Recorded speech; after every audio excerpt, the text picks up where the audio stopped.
se retrouve pour le 3e jour de ce challenge, te libérer du regard des autres en 30 jours. Donc petit point de début de vidéo, je me sens un peu plus à l'aise à tourner cette vidéo sans préparation, mais c'est toujours pas l'idéal et la preuve c'est que c'est déjà la 2e fois que je relance la vidéo. Donc, ma foi, on sait que ça prendra du temps, c'est aussi pour ça que je fais cet exercice. À chaque fois, j'ai toujours cette pensée de pourquoi je fais ça déjà? Mais je sais exactement pourquoi je fais ça et c'est justement ce dont on va parler aujourd'hui. Là, on est au jour 3 et je vais te partager les difficultés que j'ai rencontrées avec l'exercice du jour 2. Donc, pour rappel, au jour 1, on a commencé en fait à ouvrir ton exploration d'une situation différente. Donc, c'est-à-dire si tu t'autorises à explorer les scénarios catastrophes, tu t'autorises à explorer aussi les scénarios qui se passent super bien avec tout le monde qui est dans le soutien, etc. 2e jour, on a essayé de contextualiser un peu plus cette projection positive en identifiant exactement la partie de toi que tu aimerais développer et que tu t'empêches de développer par peur du regard des autres. Personnellement, j'ai rencontré 2 difficultés pendant ce jour 2. La première difficulté, c'est loin de la première fois que ça m'arrive, j'ai eu l'impatience du résultat. Donc c'est-à-dire que j'étais en train de faire ces exercices et je me suis lassée en cours de route. Donc à la première difficulté de projection, je me suis dit mais de toute façon ça sert à rien. Oh, et puis pourquoi je vois pas déjà de résultat alors que ça fait 2 jours que je le fais? Et en fait, tout plein de pensées comme ça qui ont été émises pour décrédibiliser le challenge que j'étais en train de faire. C'est des choses qui me sont souvent arrivées, notamment j'ai eu tendance il y a quelques années à accumuler les accès à des formations, donc c'est-à-dire qu'à chaque fois que je me faisais targeter, donc très bonne cliente, chaque fois que je me faisais targeter sur Instagram, Facebook ou quoi que ce soit, j'avais tellement envie de la transformation proposée par la formation que je prenais les accès à la formation. Sauf qu'une fois que je me mettais dans la formation, que je passais le jour 1, le jour 2 et qu'après j'arrivais au jour 3 et que je me rendais compte qu'il allait effectivement falloir travailler pour obtenir des changements internes, qu'il ne suffisait pas juste de prendre une formation pour avoir la transformation, bah là je m'en désintéressais parce que j'étais pas encore prête à faire ce travail interne, parce que j'avais la flemme, parce que tout simplement c'est les trucs où ton cerveau essaie de te garder dans une routine qu'il considère comme sécurisée et pour ça il fait tout ce qu'il peut pour donc te garder en sécurité et t'empêcher de changer tes habitudes. Avec cette impatience du résultat, j'ai observé ce même mécanisme en fait, si tu veux, le côté de mais de toute façon ça marche pas, alors que ça fait que 2 jours sur 28 années d'habitude derrière qu'il faut casser, ça sert à rien, les autres y arrivent pas moi, ça marche pas pour moi alors que ça marche sur les autres, tu vois. Et en fait, ces questions-là, c'est tout à fait normal de les avoir. Et en fait, ce qu'il faut identifier, c'est est-ce que effectivement tu n'es pas encore prête ou prêt à mettre ce travail et ce temps-là dans la libération du regard des autres? Ou est-ce que c'est juste des excuses que tu te donnes pour éviter de changer tes habitudes? Si c'est la 2e option, j'ai plusieurs manières de tacler ça. Première solution, bah déjà tu te rappelles l'engagement que tu as pris auprès de toi-même. Genre tu as commencé ce challenge pour une raison, parce que tu aspires à te libérer de la peur du regard des autres. Donc rappelle-toi pourquoi tu fais ça. Qu'est-ce que tu veux? Est-ce que tu veux prendre la parole librement en réunion? Est-ce que tu veux commencer à créer une communauté sur Instagram ou une chaîne YouTube? Voilà, rappelle-toi ce que tu vises derrière ce challenge. 2e option que tu peux te dire si tu ressens cette impatience du résultat, c'est de te souvenir que derrière toi, tu as des années et des années d'habitudes que tu essayes de déraciner et qu'en fait, il n'y aura juste pas de formule magique pour déraciner ça en un quart d'heure. Donc c'est-à-dire que là, si tu veux te libérer du regard des autres, personnellement, je peux te recommander de choisir la place publique la plus fréquentée de ta ville, de te lancer dans une danse endiablée pendant un quart d'heure et te dire, bah voilà, libéré du regard des autres, maintenant tu peux faire ce que tu veux. Sauf que le lendemain ou le surlendemain, une fois que l'adrénaline sera passée, tu vas te retrouver encore confronté aux mêmes difficultés, aux mêmes blocages. Peut-être que ça aura un peu levé, mais les blocages profonds, ils ne seront pas déracinés aussi facilement que ça. Donc, quand tu as l'impatience du résultat, rappelle-toi que ce qu'on essaye de faire, c'est des changements extrêmement profonds et que pour des changements profonds, ça implique d'être solide sur les appuis. C'est pour ça qu'à partir depuis le jour 1 et que pendant, je pense, les peut-être 4-5 prochains jours, je ne sais pas encore où ça va, donc les 4-5 prochains jours, en fait, on est en construction de ton socle. Si tu veux les changements internes, je vois un peu ça comme complètement ça même, comme du saut en longueur.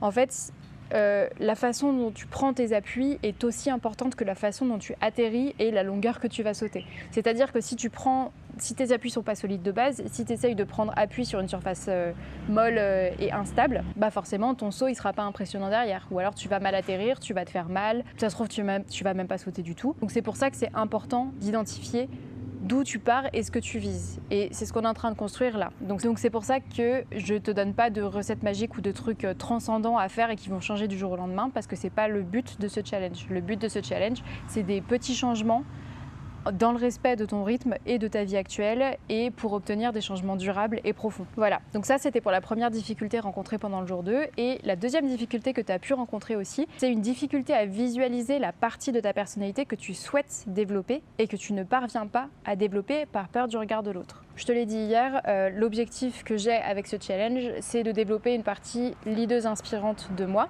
Peut-être que d'ailleurs j'arrêterai de mettre des guillemets un jour. Donc la partie leaduse inspirante de ma personnalité. Et j'ai essayé d'imaginer, donc de répondre aux questions que je t'ai posées, j'ai essayé de contextualiser un peu plus à quoi ressemble cette partie leaduse inspirée de moi. Donc c'est-à-dire prendre la parole en étant complètement ancrée, n'avoir aucune difficulté à déblatérer devant une caméra sans avoir rien préparé, prendre la parole en public devant une cinquantaine de gens, voilà. J'imaginais tout plein de scénarios possibles. Et en fait, je me suis rendu compte qu'il y avait cette espèce d'effet élastique qui se fait. C'est-à-dire que, donc là, je suis posée, j'essaye de m'imaginer en train de prendre la parole dans une conférence devant une cinquantaine de personnes. J'arrive à l'imaginer, le visualiser pendant 2-3 secondes et après, c'est comme si je revenais à ma réalité. C'est comme si, en fait, j'arrivais plus à visualiser ça, c'est comme si j'y avais plus accès et c'est là où tous les doutes viennent dans la tête. Ça sert à rien d'imaginer, ça va pas te faire vivre l'expérience. De toute façon, si tu faisais ça, tu te la raclerais. Si tu faisais ça, tu dirais n'importe quoi. Enfin voilà. Et en fait, cette partie de la visualisation, c'est comme si elle me devenait interdite un peu et j'arrive à la voir de loin, mais j'arrive pas à la ressentir. Comme si je visualisais, comme si je regardais un film, mais que j'étais pas actrice dans le film. Quand ça arrive, c'est complètement normal. Ton cerveau, il résiste toujours au changement parce que pour lui, changement, c'est synonyme d'incertitude et incertitude, c'est synonyme d'insécurité. Quand je suis confrontée à cette difficulté, ce que je fais, c'est que je force. Mais je force pas non plus tête baissée sans me poser de questions. Il y a cet effet élastique qui se fait. Je laisse la pensée de côté, la visualisation, je la laisse de côté, je fais autre chose. Et 10 minutes, 15 minutes ou 1 heure en fonction de ma disponibilité, j'y reviens. Et je reprends la visualisation. Donc, je me réimagine en conférence en train de prendre la parole devant une cinquantaine de personnes. Et en fait, à force d'y revenir au cours de ma journée, je peux aller de plus en plus loin. Donc, c'est-à-dire que tu peux de plus en plus expérimenter les émotions qui sont liées à ça. Tu peux de plus en plus voir comment tu te tiens, voir ce que tu dis, qu'est-ce que tu dégages, comment tu le dégages.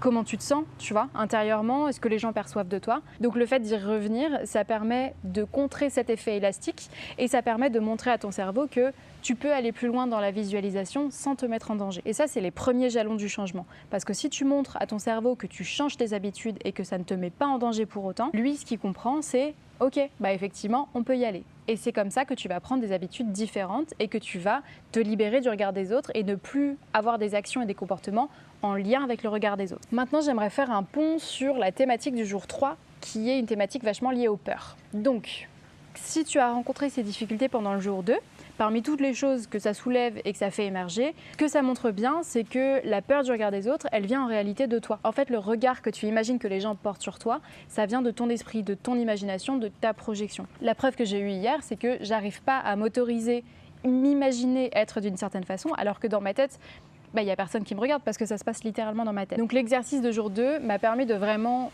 prendre conscience à quel point la peur du regard des autres, c'est une construction de notre esprit. Ça ne veut pas dire que les autres ne regardent pas. Par contre, ce que ça veut dire, c'est qu'on est notre premier obstacle. Ce qu'il faut en tirer de ça, c'est que l'autre, c'est un miroir. En fait, si tu veux, le fantasme, donc l'imagination qu'on a de l'autre, c'est un miroir de la façon dont on a peur d'être perçu nous-mêmes, de nous percevoir nous-mêmes. Il y a une phrase qui est hyper importante, c'est qui pourra t'aider au fur et à mesure de ce challenge, c'est que les gens ne pensent pas autant à toi que ce que tu crois.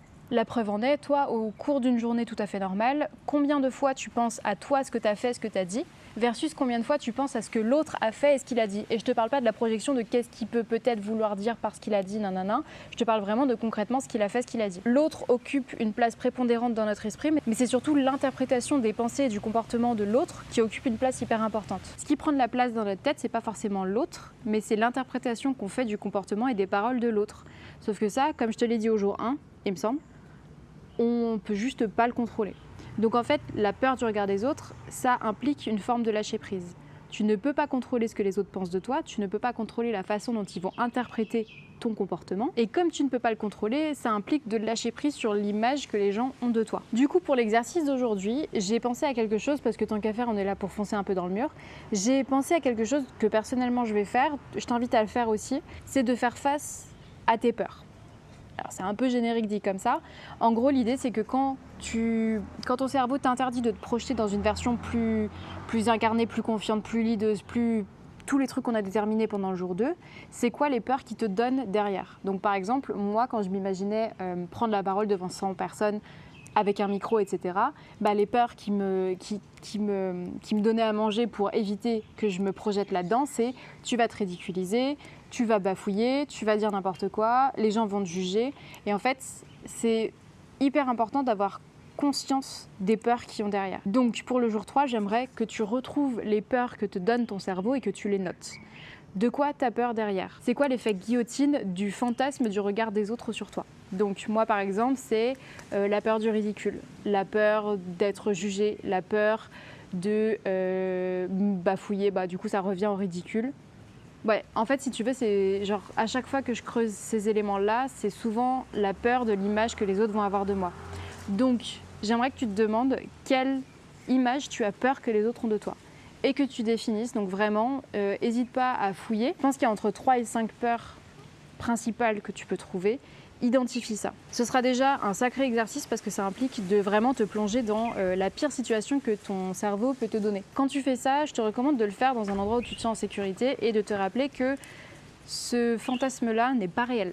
Donc c'est-à-dire que c'est pas parce que tu t'interroges sur la peur que tu as de la vision que les gens ont de toi que c'est la vision qu'ils ont de toi. Si tu te sens en état de poursuivre et d'approfondir un peu plus cet exercice, j'aimerais te rajouter une question bonus, c'est la question du « et alors ?» Cette question, elle fait souvent mal en vrai parce que ça te permet de te retrouver face à ton ambivalence. Donc c'est-à-dire que moi par exemple, j'ai peur que les gens trouvent que je me la raconte et du coup je questionne ça au maximum. Donc c'est-à-dire, je pars de cette peur, en prenant le micro devant 100 personnes, j'ai peur que les gens trouvent que je me la raconte. Déjà, identifie c'est qui les gens. Est-ce que c'est des gens que tu connais pas et quel est l'impact sur ton quotidien? Et surtout, une fois que tu as identifié ça, tu te demandes et alors? Concrètement, c'est quoi l'impact de ça? Si imaginons ça arrive et qu'il y a 100 personnes dans la pièce qui trouvent que je me la racle. Déjà, je pense que c'est assez improbable que 100 personnes aient exactement la même interprétation d'une même situation. Et surtout, et alors? Qu'est-ce que ça change dans mon quotidien? Dans ma vie quotidienne, qu'est-ce que ça change? Et en fait, explore ça avec le côté de « et alors ?» Concrètement, ça a quel impact sur ta vie? L'objectif de cet exercice, excuse-moi pour la gestuelle, je suis en train de me faire bouffer par les moustiques. L'objectif de cet exercice, c'est déjà de définir de quoi tu as peur et en fait de désacraliser l'autre, si tu veux. De désacraliser l'autre et son impact sur ta vie.